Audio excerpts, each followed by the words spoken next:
Annual Administration of Justice of Kenya report.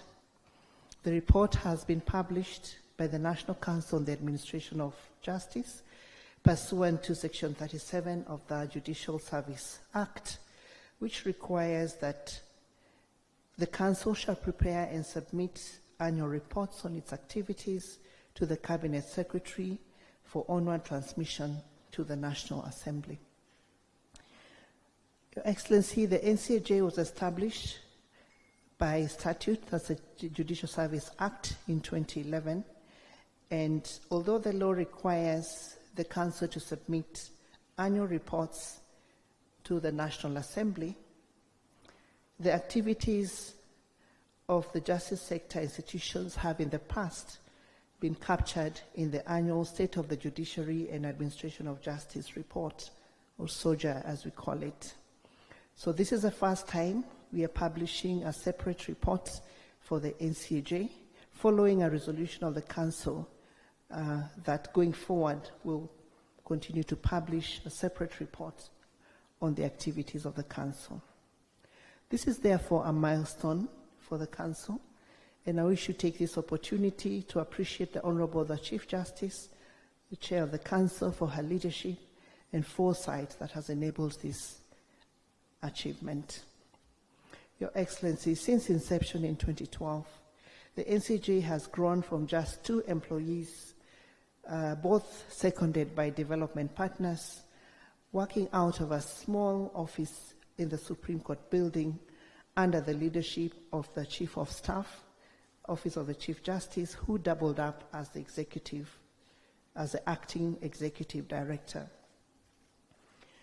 Today's milestone reflects the growth we have experienced in the establishment and operations of the Council. Today, the Council boasts more than 40 members from state and non-state actors.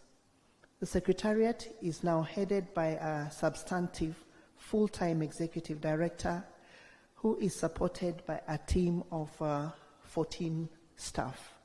The Secretariat has its own offices at the Mayfair Center in Upper Hill, and this has made it possible for the 9 working committees of the NCJ and the 236 court user committees to receive better support, enhancing effective interagency collaboration in the administration of justice at the grassroots. Ladies and gentlemen, the growth of NCJ has been supported by the Judicial Service Commission, various NCJ member agencies, as well as development partners, some of whom I see here today. They've continued to hold our hands by offering technical and financial resources to support our vision of a well-coordinated justice sector for Kenya. For this, we are truly grateful. The report we launched today showcases the results of this support and collaboration. It demonstrates our accountability to Kenyans and all stakeholders for the manner in which the Council has discharged its mandate and exercised stewardship over the resources that were availed from our collective taxes, the support from development partners. It will also form the baseline for measuring year-on-year progress in the administration of justice and the basis for robust discussions on how we can all work together to improve the administration of justice through interagency collaboration and coordination. This is the reason I'm happy this morning to see most, if not all, the representatives of the NCJ member agencies, as well as development partners in their numbers. And this is for us testament to your continued commitment to our cause. As evidenced by the achievements recorded in the report, the NCJ has tremendous potential to transform the administration of justice, but they've been held back by severe resource constraints and a weak statutory framework. In this regard, I'm glad to report that there is ongoing work to develop a legal framework that will empower the Council to discharge its mandate. I hasten to add that the NCJ has largely relied on the judiciary for its financial resources. And I hope that the separate reporting framework that starts today will also propel us to a separate funding framework. And this will serve the dual purpose of easing the judiciary the financial burden while enhancing operations of the NCJ in fulfilling its mandate as a premier justice sector policy-making body. Your Excellency, as Secretary to the Council, I'm extremely proud of the achievements detailed in our report, which have been registered under the leadership of our able Council Chair, the Chief Justice, the Vice Chair, Mr. Nordin Haji, Director of Public Prosecution, and with the support of all the NCJ Council member agencies. Although I'm the titular head of the Secretariat, the heavy lifting has been done by the Secretariat team led by Dr. Maranga, and I must therefore credit all of them for the work they've put in to produce these results. The task on their shoulder is huge, and it is highly commendable that this small team has facilitated the Council to register such impressive results. Your Excellency, allow me to just ask the NCJ Secretariat members to stand up so that we can acknowledge them. NCJ Secretariat, right there. Thank you. Well done. We are very proud of you. Further credit goes to the chairs and members of the NCJ working committees and court users committees across the country, whose members have continued to work closely with each other to ensure efficiency. Again, Your Excellency, may I just ask the chairs and members of the NCJ working committees to rise so that we can acknowledge you.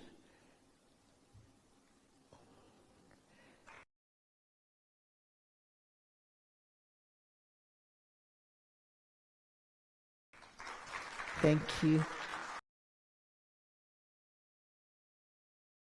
Thank you very much for all the work that you have done. And as I conclude, I remain hopeful that we can count on all of us to continue this partnership with the same commitment during the coming years, so that there is a lot more to celebrate when the second annual report is presented, hopefully next year. Your Excellency, ladies and gentlemen, thank you all once again for gracing this occasion. Asanteni sana na karibuni sana.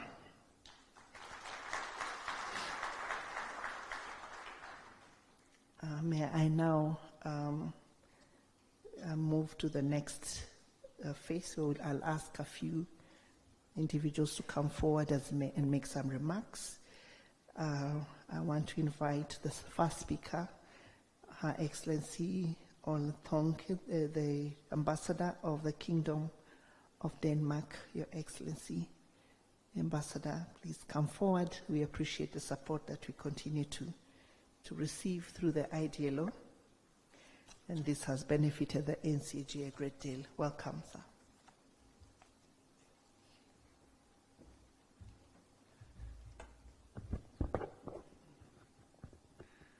Thank you so much for that. Your Excellency, President William Ruto, Honorable CJ Martha Kume, all protocols observed. An independent and strong judicial system is key to a well-functioning democracy. That goes for all over the world, and I think it's very fair to say that that also goes for Kenya. For me, the last couple of elections has been a testimony to this fact. And I want to commend the justice system of Kenya for exactly that. But equally important, justice is a human right for all citizens all over the world and for all citizens of Kenya. And this is well enshrined in the Constitution of Kenya. Furthermore, a well-functioning judicial system is key for the private sector of Kenya. They base their decisions, their business strategies on, can they trust the legal system of Kenya? And this is both for Kenyan companies, but it's also for international companies and investors. Therefore, a well-functioning judicial system is really, really crucial for any society. I believe that today's report documents the value of NCAJ, because the fact is that the justice system is not stronger than the weakest link of it. If the police doesn't collect the evidence, if the prosecutors doesn't put together the cases, the courts can't function and perform their role. For me, if you go down to what is then needed on the ground, for me, the court user committees is a perfect example of how to make sure that this actually happens in practice. And I want to congratulate the judicial system of Kenya for launching the court user committees for the environment and land courts recently, but also, since we are in the 16 days of activism, congratulate the judicial system for launching the court user committee for the specialized gender-based violence court in Mombasa recently, where I believe you, CJ, also personally participated in that. For me, the court user committees are the essence of NCAJ. They need and they ensure that all the relevant actors work together and that the wheels are turning the right way so that we have a smooth legal system. Because if not, and we have seen examples of that, it takes too long time for people to go through the legal system. On this Friday, we had a seminar at the embassy where a lot of testimonies was that it took 3 to 5 years for survivors of gender-based violence to go through the legal system.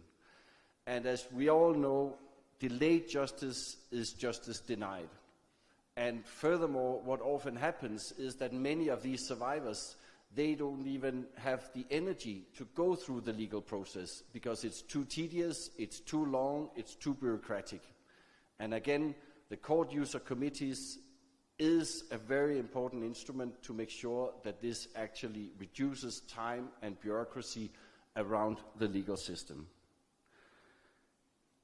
And there, NCAJ has a very, very crucial part. And I want to congratulate them and all the people who have worked around NCAJ for the first report. And I want to use this opportunity to pledge our continued support from Denmark to this special system and where we share so many values. Thank you so much.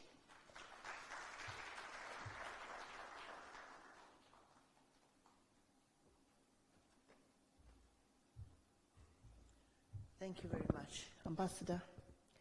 Our next speaker is Her Excellency Henriette Geiger, Ambassador of the European Union to Kenya. Ladies and gentlemen, the European Union, through what we call the PLEAD program, has been very instrumental in supporting the NCAJ reform agenda. And so, Ambassador, as you step forward to speak, we are looking forward to the launch of PLEAD 2. Welcome. Good morning. Dear Mr. President, dear Madam Chief Justice, dear NCAJ leadership, excellencies, ladies and gentlemen, all protocols observed. Allow me to make a few remarks on behalf of the European Union. It is very, very important to work together on the fundamental values that we share and that are enshrined in your Constitution. Based on this, in 2016, we conceived the PLEAD program, the program for legal empowerment and access to justice. And looking back on the past few years, we can be very proud of the progress achieved in the justice sector. We jointly collaborated to bring support to individual agencies in this justice chain, but we also built a strong partnership to work with the National Council on Alternative Justice, NCAJ. And as we are wrapping up this first phase of the Justice Sector Reform Program, we are about to launch in a few months the next 5-year program. It is evident that through determined action, we have ensured that justice reform is not just proclaimed at high-level events such as the one that we have here today, but it needs to be felt in detention facilities, in police stations, in courts, prisons, by defense lawyers, investigators, prosecutors, by families, communities, and businesses all over the country. In our new program, we commit to support the vision of NCAJ to take this delivery of justice deeper and further in Kenya, particularly for those facing situations of vulnerability and for those who struggle to make ends meet on a daily basis. We will focus on activities to advance digitalization, roll out the alternative justice strategy, address the large number of petty offenses, and hope to roll out the proposal of Your Excellency, Mr. President, to launch a new system for instant traffic fines. This will really help the ordinary citizens to see that justice delivers in Kenya. To support the direct work of court user committees on the ground, we will expand our program from 12 to 19 counties and will extend our work to new institutions, including the Ethics and Anti-Corruption Commission and the Department of Children's Services, to ensure that child rights are better protected in Kenya and that the fight against corruption and for transparency and accountability is prioritized. I would like to express my special thanks to Chief Justice Koome for her strong leadership, her personal dedication, commitment and professionalism in driving justice sector reforms forward and avail common Kenyans access to justice in a faster, more predictable and transparent manner. I would also like to thank the entire NCAJ leadership and staff across all justice institutions in Kenya for their collaboration with the European Union, for their hard work